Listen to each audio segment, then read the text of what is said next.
चुलत बहिणीला मी तिच्या प्रियकरासोबत रंगी हात पकडलं. दीदी मोकळ्या अवस्थेत माझ्यासमोर सापडली. ती घाबरत म्हणाली, त्याने जसं केलं तसं तू पण कर, पण प्लीज घरी कुणाला सांगू नको. दीदीच्या तोंडून हे ऐकताच मी पण. नमस्कार मित्रांनो, माझं नाव अनुज आहे आणि मी उत्तर प्रदेशातला रहिवासी आहे. माझं वय 28 वर्ष आहे. उंची 6 फूट आहे आणि दिसायला बरं आहे. आज मी तुम्हाला माझ्या आयुष्यात सुंदर वेळेचा अनुभव करायची सुरुवात कशी झाली ती गोष्ट सांगतो. आमचा एकत्र कुटुंब होतं. वडील 2 भाऊ आहेत आणि काका सुद्धा आमच्या सोबत राहायचे. काकांना एक मुलगा आणि एक मुलगी आहे. मुलगी मोठी आणि मुलगा लहान. तर माझ्या कुटुंबात आई वडील सोबत आम्ही 2 भाऊ. ज्यावेळीची ही घटना आहे त्यावेळी काकाचा मुलगा त्यांच्या आजोळी राहून अभ्यास करत होता. काकांची मुलगी सरिता आहे आणि त्यावेळी ती पदवीच्या 2ऱ्या वर्गात होती. तर मी 1ल्या वर्षात होतो. एका दिवशी संध्याकाळची गोष्ट आहे. अंधार पडला होता. मी गच्चीच्या कडेला पाण्याच्या टाकीजवळ मोबाईल पाहत बसलो होतो. तेव्हा कोणीतरी जिना चढण्याची आवाज आला. मी लगेच टाकी मागे लपलो. गच्चीवर सरिता दीदी आली होती. अंधारामुळे तिला मी दिसलो नाही. ती फोनवर कुणाशी तरी बोलत होती. ती टाकीजवळ येऊन बोलू लागली. बोलता बोलता ती फोनवर कुणाला किस करत होती. त्यानंतर थोड्या वेळाने ती गप्प राहिली आणि म्हणाली, जानू, मला सुद्धा तुझ्याशी भेटायचं आहे, पण तुला माहीतच आहे की दिवसा हे शक्य नाही. एखाद्या रात्री वेळ काढून मी स्वतः तुझ्याशी भेटेन. मग समोरच्या माणसाने दीदीला काय म्हणाले ते मला कळलं नाही.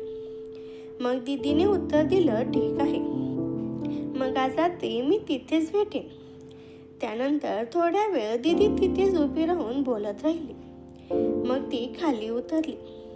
काही वेळाने मी स्वतः खाली उतरलो. दीदी ओसीत उभी राहून शेजारची एक मुलगीशी बोलत होती. दीदी खूप सुंदर होती. गोरा रंग, सुमारे 5 फूट उंची, बारीक कंबर आणि त्याने तिचे शरीर खूप मेंटेन ठेवलेले होते.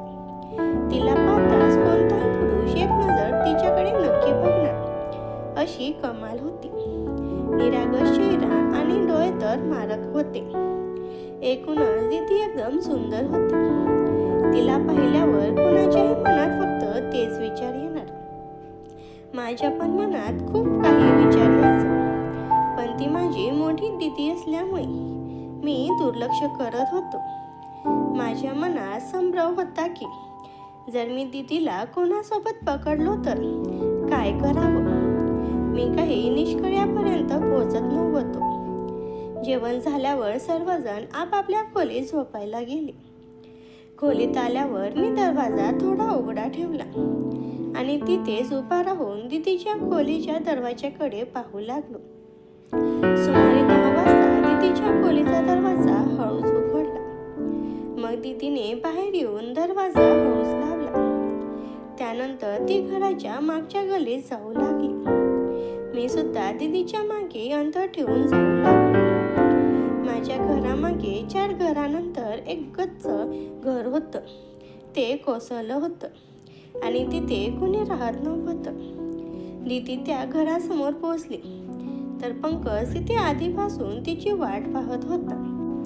दीदी पोहोचताच त्याने तिचा हात धरला आणि सरिता दीदीला घरातील खोलीत घेऊन गेला. ते आत गेल्यावर मी सुद्धा पालट्या घालत हळूच त्या घरात शिरलो. पंकज दीदीला मधल्या खोलीत घेऊन गेला. जी वरून कोसळली होती, पण भिंती अजून उभ्या होत्या. फक्त छताचा भाग कोसळला होता. मी सुद्धा त्या खोलीबाहेर उभा राहून अंधारामुळे काही स्पष्ट दिसत नव्हतं, पण त्याचे आवाज येत होते. मी जवळ होतो म्हणून त्याची कुजबुजी आणि इतर आवाज माझ्या कानापर्यंत येत होते. दीदीच्या तोंडून निघालं, पंकज जरा हळू, आरामात यार, एवढा जोरात नाही, दुखतंय. पंकज काही बोलत नव्हता. पण दीदी सतत सिचकारे घेत होती. थोड्या वेळाने दीदीचा आवाज पुन्हा आला. ती म्हणत होती, पंकज काढू नको प्लीज. यावर पंकज म्हणाला, माझ्या जानू मोकळी करून अनुभवायला खूप मजा येते. त्यानंतर पंकजने सरिताला पूर्ण मोकळी केलं आणि स्वतःची सुद्धा सर्व कपडे बाजूला केले. मग तो दीदीला म्हणाला, माझ्या जानू, जेव्हा मी आणि तू दोघे मोकळे होऊन सुंदर वेळचा अनुभव करतो तेव्हा वेगळीच मजा येते.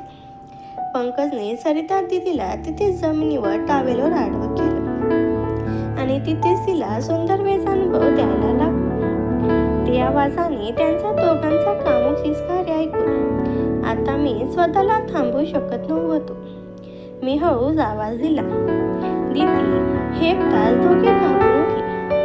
पंकजने बघितलं तर त्याने पटकन शर्ट हातात घेऊन पळ काढला आणि दुसऱ्या बाजूने निघून गेला. सरिता अजून सावरली नव्हती की मी खोलीत आत शिरलो आणि दीदीला रंगे हात पकडलं आणि म्हणालो, दीदी, तुम्ही हे सगळं करतात. चला, आज काकांना तुमची ही करामत सांगतो. मी तर तुम्हाला खूप सभ्य समजत होतो. दीदी माझ्या पायशी पडली. ती रडू लागली आणि गयावया करू लागली. नाही अनुज, तू असं करणार नाहीस.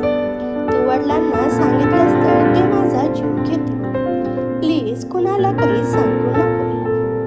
तू जे सांगशील ते मी करायला तयार आहे, पण ही गोष्ट कुणाला कळू नये. प्लीज. मी खिशातून मोबाईल काढून फ्लॅश चालू केला तर माझी नजर सरिता दीदीवर पडली. रात्रीच्या अंधारात असा नजारा पाहून मी थक्क झालो. दीदी पूर्ण मोकळी होती. मोबाईलच्या प्रकाशात दीदीचा गोरा देह अंधारा रात्रीत पांढऱ्या चंद्रप्रकाशासारखा चमकत होता. तिच्या मोठ्या व्यक्तिमत्वावर माझी नजर खेळली. ते पाहून माझा सोन्यात ताठरला. आयुष्यात पहिल्यांदा मी एखाद्या मुलीला समोर असं मोकळ्या अवस्थेत पाहत होतो. जेव्हा दीदीने पाहिलं की मी तिच्या व्यक्तिमत्वांना टक लावून पाहतो आहे तेव्हा ती म्हणाली, अनुज माझ्या भावा, जर तुला मला सुंदर वेळचा अनुभव करायचे असेल तर तू नक्की मला दे. पण ही पंकजची गोष्ट कोणाला सांगू नको प्लीज. मी म्हणालो, आधी तुम्ही कपडे घाला, इथून बाहेर पडा आणि घरी चला. त्यानंतर मी सांगेल की मला काय करायचं आणि काय नाही. दीदीने कपडे घातले आणि आम्ही तिथून निघालो. घरी जवळ आल्यावर मी दीदीला म्हणालो, इथेच थांबा, मी पाहून येतो की घरात कोणी जागा आहे का. सरिता दीदीला तिथेच थांबून मी पुढे गेलो आणि पाहायला गेलो. परत येऊन मी सांगितलं की कुणी जागं नाही, आपण आज जाऊ शकतो. त्यानंतर आम्ही दोघे आत गेलो. घरी पोहोचल्यावर मी दीदीला तिच्या खोलीत जायला सांगितलं. दीदी तिच्या खोलीत गेली आणि मी सुद्धा तिच्या मागे गेलो. आत गेल्यावर दीदीने दरवाजा आतून कुलूप लागलं. अनुभवून म्हणाली, अनुज तुला माझी शपथ की तू ही गोष्ट कोणाला सांगणार नाहीस. जर तू कोणाला सांगितलंस तर मी मरून जाईन. हे म्हणून दीदी रडू लागली. मी म्हणालो, तुम्ही रडू नका, मी कोणाला सांगणार नाही. ती म्हणाली, नाही तू सांगशील. मी म्हणालो, अरे नाही सांगणार, माझा विश्वास ठेव. ती म्हणाली, नाही तू सांगशील. असं कर, तू एखादा माझ्यासोबत सुंदर वेळचा अनुभव घे, मग मला तुझा विश्वास बसेल. हे म्हणून दीदीने माझा डावा हात धरून तिच्या उजव्या व्यक्तिमत्वावर ठेवला. मी हवं असूनही दीदीच्या व्यक्तिमत्वावरून हात काढू शकत नव्हतो. मला मजा येऊ लागली. माझा विरोध न पाहता दीदीने माझ्या हातावर आपला हात ठेवून हालचाल चालू केली, ज्यामुळे माझा हात सुद्धा तिच्या व्यक्तिमत्वावर लागू लागला आणि मला मजा येऊ लागली. तिचे व्यक्तिमत्व खूप मऊ मऊ होते, जणू मोठ्या चेंडूत कापूस भरलेला असावा. आपले व्यक्तिमत्व दाबवत दीदी म्हणाली, हवं तर इथेच मला सुंदर वेळचा अनुभव दे, पण कुणाला काही सांगू नको.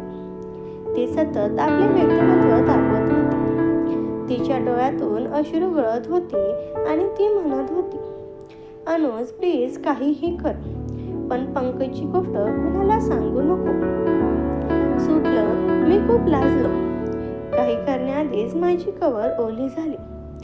काय झालं ते समजलं नव्हतं. मला व्यवस्थित पाहून दीदी म्हणाली, वाटतंय माझ्या भावाने आजपर्यंत कुणासोबत सुंदर वेळचा अनुभव दिला नाही. निराश स्वरात मी उत्तर दिलं, नाही दीदी, मी आजपर्यंत ते तर सोडून कोणत्या मुलीला पापी सुद्धा दिली नाही. दीदी हसत माझ्या कानात रोज म्हणाली, काही हरकत नाही माझ्या भावा, आज तुझी बहीणच तुला सुंदर वेळचा अनुभव कसा घ्यायचे ते शिकवेल.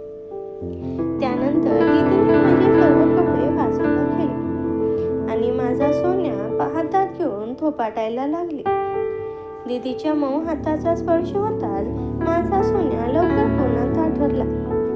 दीदीने आपले दोन्ही पाय माझ्या कमरेभोवती गुंडाळले आणि गुडघे टेकून बसली. एका हाताने माझा सोन्या धरला आणि तिथे घासायला लागली. माझ्या तोंडातून आ निघायला लागले आणि दीदी सुद्धा सिसकडी घेऊ लागली. वातावरण एकदम गरम झालं. मग दीदीने माझा ताठरलेला सोन्या आतमध्ये ठेवला आणि माझ्या सोन्यावर बसली. दीदीने जेव्हा तिचा ताठरलेला सोन्या आपल्या हातात घेतला तेव्हा माझ्या शरीरातून विजेची एक लहर धावून गेली. तिने आपली कंबर हळूवारपणे वर खाली करायला सुरुवात केली. तिचा प्रत्येक थरकाप मला वेड लावत होता. तिचे ते मऊ आणि उबदार शरीर माझ्या अंगावर घासले जात होते. दीदीने तिचे डोळे घट्ट मिटले होते आणि तिच्या ओठातून हळू अनुज खूप मजा येते अशा शिसकाऱ्या उमटत होत्या. मी सुद्धा आता स्वतःला रोखू शकत नव्हतो. मी तिची ती बारीक कंबर आपल्या दोन्ही हाताने घट्ट धरली आणि खालून धक्के द्यायला सुरुवात केली. दीदीचा तो गोरा देह पूर्णपणे घामाने भिजला होता, जो मोबाईलच्या मंद प्रकाशात अधिकच चमकत होता. तिच्या व्यक्तिमत्वाची हालचाल पाहून माझे भान हरपले होते. आम्ही दोघेही एकमेकांच्या मिठीत इतके गुंतलो होतो की बाहेरच्या जगाचा आम्हाला विसर पडला होता. दीदीने आता वेग वाढवला होता. तिचे श्वास जोरात चालू होते. अचानक तिने मला घट्ट मिठी मारली आणि माझ्या मानेवर आपले ओठ टेकवले. तिच्या शरीराची लय आता शिगेला पोचली होती. काही क्षणातच मला जाणवले की दीदी पूर्णपणे तृप्त झाली आहे. तिच्या शरीरातून एक गोड थरथराट सुटला आणि ती पूर्णपणे माझ्या अंगावर कोसळली. आम्ही दोघेही बराच वेळ तसे शांत पडून होतो. दीदीने हळूच वर पाहिली. तिच्या चेहऱ्यावर आता भीती नव्हती तर एक वेगळी चमक होती. ती माझ्या कानात कुजबुजली, अनुज, तू जर पंकजपेक्षाही भारी निघाला. हे ऐकून मी फक्त गालातल्या गालात हसलो. त्या रात्रीने आमच्या नात्यातील भिंत कायमची पाडून टाकली होती. काही वेळ विश्रांती घेतल्यानंतर दीदी पुन्हा सक्रिय झाली. तिने माझ्या डोळ्यात रोखून पाहिलं आणि विचारलं, अनुज, एकदा करून तुझं मन भरलं का? मी काही बोलण्याआधीच तिने पुन्हा एकदा खेळ सुरू केला. यावेळी तिने मला बेडवर पालथं झोपवलं आणि स्वतः माझ्या पाठीवर बसली. तिचे ते मऊ हात माझ्या पाठीवरून फिरू लागले, ज्यामुळे माझ्या शरीरात पुन्हा एकदा नव चैतन्य आलं. दीदीने हळूहळू खाली झुकून माझ्या कानाचा चावा घेतला आणि म्हणाली, आता मी तुला खरी मजा दाखवते. तिने पुन्हा एकदा माझा सोना आपल्या ताब्यात घेतला आणि वेगळ्या पद्धतीने अनुभव द्यायला सुरुवात केली. त्या शांत खोलीत फक्त आमच्या शरीराच्या एकमेकांवर आदळण्याचा आवाज घुमत होता. दीदीची ती गोरी कंबर एखाद्या नागिनीसारखी डुलत होती. मला वाटलं नव्हतं की माझी साथी दिसणारी दीदी इतकी मॅनियक असू शकते. तिच्या हालचाली इतक्या मोहक होत्या की मी पुन्हा एकदा परमोच्च आनंदाच्या उंबरठ्यावर पोहोचलो. जेव्हा मी दोघेही दुसऱ्यांदा तृप्त झालो तेव्हा दीदीने मला मिठी मारली आणि म्हणाली, अनुज, आजपासून पंकजचा विषय संपला. आता फक्त तू आणि मी. पहाटेचे 4 वाजायला आले होते. दीदीने घाईघाईने तिचे विखुरलेले कपडे नीट केले. तिने आरशात पाहून स्वतःला सावरलं आणि जाता जाता माझ्या गालावर एक गोड मुका घेतला. ती म्हणाली, उद्या सकाळी नॉर्मल वागायचं. कोणाला संशय येता कामा नाही. ती हळूच दरवाजा उघडून आपल्या खोलीकडे निघून गेली. मी बेडवर तसाच पडून होतो. माझ्या अंगात अजूनही दीदीच्या शरीराचा गंध दळवळत होता. एका रात्रीत माझं आयुष्य पूर्णपणे बदलून गेलं होतं. रात्रभराच्या त्या थरारानंतर सकाळी जेव्हा माझी झोप उघडली तेव्हा मनात एक भीती आणि शरीरात एक वेगळीच धुंदी होती. मी विचार करत होतो की आता दीदी माझ्याशी कशी वागेल. पण खरा ट्विस्ट अजून बाकी होता. सकाळी नाश्त्याच्या टेबलावर सर्वजण बसले होते. दीदी अगदी शांतपणे चहा पित होती. जणू काही झालंच नाही. तिने माझ्याकडे एकदाही पाहिलं नाही. पण तितक्यात घराचा दरवाजा वाजला आणि बाहेर पंकज उभा होता. त्याला पाहताच माझ्या काळजाचा ठोका चुकला. पंकजच्या चेहऱ्यावर भीती नव्हती, उलट एक विचित्र आत्मविश्वास होता. तो सरळ काकाकडे गेला आणि म्हणाला, काका, मला तुमच्याशी काहीतरी महत्त्वाचं बोलायचं आहे. रात्री मी गच्चीवर काहीतरी पाहिलं. हे ऐकताच दीदीच्या हातातील चहाचा कप थरथरला. मला वाटलं आता पंकज आमचं नाव घेणार. पण पंकजने माझ्याकडे बघून एक कुस्तीत हास्य केलं आणि म्हणाला, काका, रात्री अनुज कुणासोबत तरी बाहेर गेला होता. मी त्याला जुन्या वाड्यात शिरताना पाहिलं. हे ऐकून घरात सन्नाटा पसरला. काका रागाने माझ्याकडे बघू लागले. पण ट्विस्ट तेव्हा आला जेव्हा दीदी मध्येच बोलली. दीदी अतिशय शांत स्वरात म्हणाली, काका, पंकज खोटं बोलतोय. रात्री अनुज माझ्या खोलीत होता. माझी तब्येत अचानक बिघडली होती म्हणून मी त्याला मदतीसाठी बोलावलं होतं आणि तो रात्रभर माझ्यावर लक्ष ठेवून होता. उलट पंकजच रात्री त्या जुन्या वाड्यापाशी काय करत होता हे त्याला विचारा. दीदीचा हा पवित्र पाहून पंकजचा चेहरा पांढरा पडला. त्याला वाटलं होतं की तो मला ब्लॅकमेल करून दीदीला पुन्हा आपल्याकडे वळवेल. पण दीदीने तर पूर्ण गेमच फिरवला होता. काकांनी पंकजला तिथून हाकलून लावलं. तेव्हा सर्वजण आपापल्या कामाला गेले. तेव्हा दीदी किचनमध्ये पाणी प्यायला आली. मी तिच्या मागे गेलो आणि हळूच विचारलं, दीदी, तू हे काय केलंस? दीदीने माझ्याकडे पाहिलं. तिचे डोळे आता अधिक गडद वाटत होते. तिने माझ्याजवळ येऊन हळूच सांगितलं, अनुज, पंकजकडे आमचे काही खासगी फोटो आहेत. तो मला ब्लॅकमेल करत होता.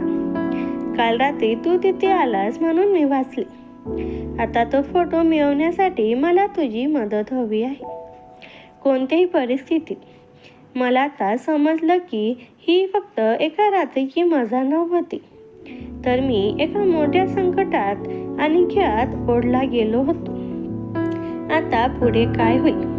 अनुज पंकज कडून ते फोटो कसे मिळवेल की यात पंकजचा काही वेगळा चाल असेल? काय वाटतं तुम्हाला? ते मी भाग 2 मध्ये सांगणार आहे.